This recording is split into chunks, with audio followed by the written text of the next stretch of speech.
జనసేన అధినేత పవన్ కళ్యాణ్ అట్లాగే తెలుగుదేశం పార్టీ నేత చంద్రబాబు వీళ్ళందరి మీద దారుణమైన వ్యాఖ్యలు చేసి అరెస్ట్ అయ్యి జైల్లో ఉన్నటువంటి బోరగడ్డ అనిల్కి తాజాగా బెయిల్ మంజూరైంది. అనంతపురం కోర్టు శనివారం బెయిల్ మంజూరు చేసింది. 90 రోజుల నుంచి జైల్లో ఉన్నాడు. డిఫాల్ట్ బెయిల్ ఇది. న్యాయమూర్తి సత్యవాణి ఉత్తర్వులు జారీ చేశారు.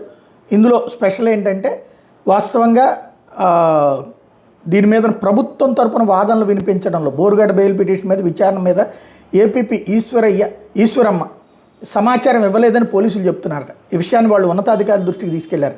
ఈశ్వరమ్మను వైసీపీ ప్రభుత్వంలోనే ఏపీపీగా నియమించారట. అందుకని ఆమె అతనికి అనుకూలంగా ప్రవర్తించింది అన్నటువంటిది పోలీసులు చెప్పుకొచ్చేటటువంటి.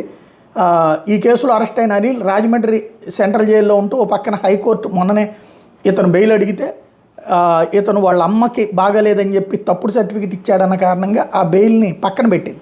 దానికి సంబంధించిన క్లారిటీ ఇవ్వమంది.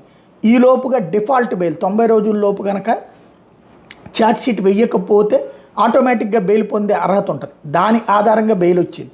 ఇప్పుడు దీని మీద గందరగోళం నెలకొంది. అతని బయటికి రానియకుండా చూసేందుకు నెక్స్ట్ స్టెప్కి అడుగులు వేస్తున్నారు.